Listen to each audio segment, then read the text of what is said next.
সেটের পরে আরেক টাইপের ডাটা স্ট্রাকচার আছে বা কালেকশন আছে যেটা হলো hash set. So hash set হলো মূলত সেট অফ ভ্যালু রাখার জন্য হলো ইউজ করা হয়, এবং এটা তো কোনো ডুপ্লিকেট ভ্যালু রাখা পসিবল না। কারণ আমরা নর্মালি যেটা জানি যে সেটের প্রপার্টি, সেটে কখনোই ডুপ্লিকেট থাকে না। যেমন একটা সেট চিন্তা করি, S1 ইকুয়াল টু 1 2 3। সো সেটের মধ্যে কোনো ডুপ্লিকেট ভ্যালু থাকে না। সেরকমই হ্যাশ সেটও এই টাইপের ডাটা স্ট্রাকচার, যেখানে আমি ডুপ্লিকেট ভ্যালু ইনসার্ট করলেও ও যেগুলো ডুপ্লিকেট আছে অটোমেটিক ওগুলোকে ডিলিট করে দিবে, জাস্ট সিঙ্গেল ভ্যালু রাখবে। সো হ্যাশ সেটটা এখন প্র্যাকটিক্যালি করে দেখি। সো হ্যাশ সেট ডিক্লেয়ার করি। হ্যাশ সেটের দেন হলো এটা generate type hash set. So এটার ভিতরে হলো টাইপ দিতে হবে কোন টাইপের ডাটা রাখবো, যেটা হলো ধরলাম ইন্টিজার টাইপের, যে কোনো কিছুই হতে পারে। Int HashSet equal to HashSet। তারপরে HashSet এ কয়েকটা ভ্যালু অ্যাড করি। ডট অ্যাড ফাংশন আছে এক, এরকম সিমিলারলি কয়েকটা ভ্যালু অ্যাড করি। এই যে অ্যাড করলাম, আমি যদি একের পরে এটা আগে প্রথমে প্রিন্ট করে দেখি কি হয়। আমি একটা ফর ইচ লুপ দিয়ে হ্যাশ সেটটা ইটারেট করি আই। সো আমি এখন রান দেই, এখানে দেখি হ্যাশ সেটের ভিতরে চারটা ভ্যালুই সাকসেসফুলি ইনসার্ট হয়েছে। ওকে, আমি এখন যদি 4-এর পরে আরেকটা ভ্যালু যদি দেই 1 2 বার, এখন দেখি কি হয় অ্যাকচুয়ালি। হ্যাশ সেটটা কি হয়েছে, 1 নম্বর যে ভ্যালুটা আছে ওটা হলো বাদ দিয়ে দিছে, মানে ডুপ্লিকেট থাকবে না। এরপরে হলো হ্যাশ সেটের কিছু মেথড আছে, ওগুলো দেখি যে হ্যাশ সেটের ভিতরে কোনো ভ্যালু এক্সিস্ট করে কিনা ওইটা চেক করার জন্য একটা মেথড আছে যেটা হলো contents. If hash set dot contains 1, এটা যদি রিটার্ন করে তাহলে কনসোল ডট রাইট লাইন হলো প্রিন্ট করব হলো ওই ভ্যালুটা প্রিন্ট করা করা যাবে 1। আমি যদি যে 1 প্রিন্ট করি এলস, আর না থাকলে নট ফাউন্ড মেসেজ প্রিন্ট করলাম। এই যে এখন যদি রান দেই, 1 হলো আছে, কারণ 1 প্রিন্ট হয়েছে। আমি যদি এখানে 10 দেই, 10 আছে কিনা,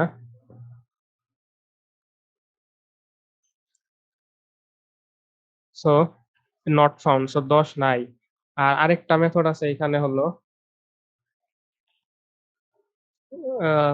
first console dot write line hashset dot এই যে ফার্স্ট, এটা দিলে হলো অ্যাকচুয়ালি হ্যাশসেটের একবারে প্রথম যে ভ্যালুটা আছে ওইটা রিটার্ন করে। তো আমি যদি দেই যে এখানে 1 রিটার্ন করেছে। দেন হলো লাস্ট নামে একটা মেথড আছে যেটা হলো আমার হ্যাশসেটের একবারে সর্বশেষ ভ্যালু যেটা ইনসার্ট করা হয়েছে ওইটা হলো রিটার্ন করে। এই যে 4 রিটার্ন করেছে, 4। এটা আমি আগের লাইনটা লিখে রাখি। সো এটা হলো, আচ্ছা এখন হলো আমরা জানি সেটের কিছু অপারেশন করা যায়। ধরলাম একটা সেট S1 এর মধ্যে আছে 1 2 3, আর S2 এর মধ্যে আছে 4 5, তারপর কত ধরলাম 3। আমি দুইটা সেটের মধ্যে ইউনিয়ন করতে পারি, ইউনিয়ন অপারেশন করলে কি হয়, দুইটা সেটের মধ্যে থেকে সব ভ্যালু আসা পড়ে। তো দুইটা যদি ইউনিয়ন করে এর রেজাল্ট হবে 1 2 3, তারপরে 4 5, কিন্তু ডুপ্লিকেট আসবে না। আবার ইন্টারসেকশনও করা পসিবল। ইন্টারসেকশন হলো দুইটা সেটের ভিতরে যে আমার কি বলে কমন যে ভ্যালু গুলো আছে ওগুলো আসবে। তো S1 ইন্টারসেকশন S2 করলে হলো আমার কমন ভ্যালু, এই সেটের দুইটার ভিতরে কমন কোন ভ্যালুটা আছে, 3 আছে। সো আমার অ্যাকচুয়ালি আউটপুটটা হলো 3 দেখাবে। So এই অপারেশন গুলো হলো আমি করতে পারি। তো আমি একটা হ্যাশ সেট বানাই যে দুইটা সেট অপারেশন করার জন্য। আমি আপাতত এগুলো কমেন্ট আউট করে রাখতেছি। সো এখান থেকে কপি করে আনি লাইনটা, hash set S1 equal to, এবং ইনসার্ট এইভাবে করা যায় এখানে ইনিশিয়ালাইজ করার হ্যাশ সেটটা ডিক্লেয়ার করার সময়। 3 4 5 এবং সিমিলারলি আমি আরেকটা হ্যাশ সেট ডিক্লেয়ার করি s2 যেখানে হলো ধরলাম যে যেখানে হলো 4 5 6 7 ওকে। এখন যদি আমি হ্যাশের দুইটাকে আমি যদি ইউনিয়ন করতে চাই s1 এর সাথে s2, so s1 dot union with কার সাথে ইউনিয়ন করব, s2 এর সাথে। s1 কি s2 এর সাথে ইউনিয়ন করব। এখন যদি আমি আবার ফর ইচ লুপ চালাই, যদি আমি হ্যাশসেট প্রিন্ট করি, সো ইউনিয়ন উইথ দিলে এখন কি হলো, s2 এর সাথে ইউনিয়ন করার পরে যে নতুন রেজাল্টটা আসবে ওইটা হলো s1 এর মধ্যে থাকবে। সো এই কারণে হলো আমি s1 টা প্রিন্ট করতেছি। হ্যাশসেট সরি কনসোল এই যে আই, আমি যদি রান দেই, এই যে 1 2 3 4 5 6 7, সো আমার ইউনিয়ন হয়েছে। এরপরেও আমি আরেকটা অপারেশন করতে পারি, ইন্টারসেকশন, যেটা দিলে হলো আমার দুইটা সেটের মধ্যে কমন ভ্যালু গুলো হলো জাস্ট থাকবে। দুইটা সেটের মধ্যে কমন আছে হলো 4 এবং 5, তো 4 এবং 5 হলো আমার s1 এর ভিতরে হলো আসবে। যদি আমি এইভাবে এক্সপ্রেশনটা লিখি, s1 ডট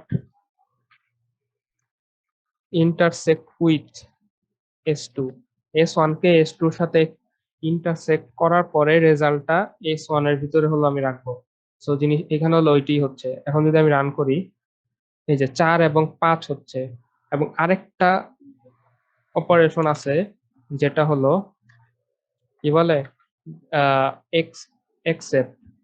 ধরলাম একটা সেটে আছে 1 2 এবং 3, আরেকটা সেটে আছে হলো 3। আমি দুইটার সেটের মধ্যে যদি এক্সেপ্ট অপারেশন করি, এটা ধরলাম যে s1, এটা s2, তো s1 এক্সেপ্ট x2 করলে হবে, এক্সেপ্ট s2 করলে কি হবে যে s2 এর মধ্যে যে ভ্যালুগুলা আছে ওই ভ্যালুগুলা বাদে বাকি সবগুলো প্রিন্ট হবে। তার মানে কি s2 এর ভিতরে যে ভ্যালুগুলো আছে, এক্ষেত্রে কোনটা আছে 3, এই 3টা বাদে s1 এর ভিতরে বাকি যা আছে ওগুলো থাকবে। এই s2 এর ভিতরে যে ভ্যালুগুলো আছে ওই ভ্যালুগুলো s1 এর মধ্য থেকে বাদ চলে যাবে। এটাই হলো except. So s1 dot except with কত, s2, এই যে। এখন যদি আমি এখন এটার মধ্যে আমার দুইটা সেটের মধ্যে কমন কি কি আছে, 4 এবং 5। এই 4 এবং 5 ভ্যালুটা আমার s1 এর মধ্যে আছে।